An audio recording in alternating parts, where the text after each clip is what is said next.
Checkpoint exercises for direct variation and constants of variation / proportionality. So with number 1, we're given that Jimmy buys bricks at $2 each.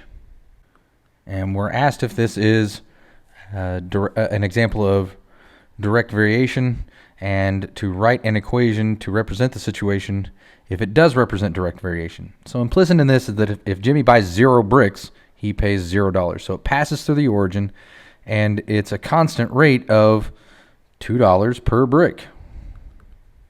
So if y represents the total cost and x represents the number of bricks, it is direct variation because it passes through the origin and it's a constant rate of $2 per brick. So y equals 2x. With number 2, we're given a table of x and y values and asked if it represents direct variation. So 1632, 1836, 1938, 20, 40, 22, and 44. So essentially, when we're given a table, all we have to see is it a proportional linear relationship? If it is, then we know that that represents direct variation.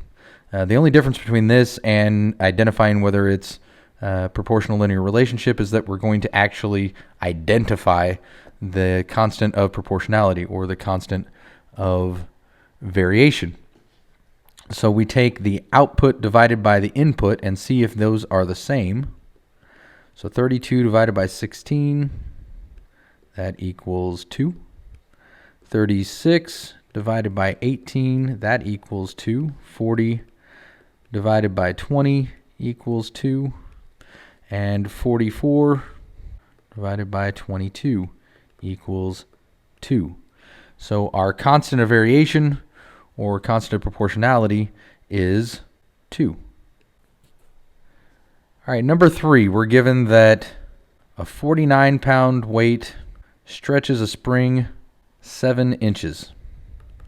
So to just read the problem, when a 49-pound weight is attached to a spring, it stretches the spring 7 inches. And you should be reading along with this in the lesson.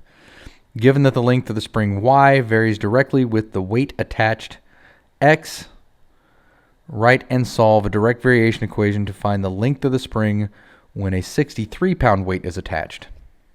So we're given that it's direct variation, and we're given that it's 7 inches per 49 pounds. And that equals 1/7 inches per pound. So x is the weight, y is the amount that it's stretched. So y equals our constant of variation, which is 1/7 x. And we're asked to figure out, all right, well, how far is it going to stretch the spring if we have a 63-pound weight? So we just substitute that for x. Y equals 1/7 times 63. 63 times 1/7 is the same as 63 divided by 7, which equals 9. So the spring is going to be stretched 9 inches when we attach a 63-pound weight.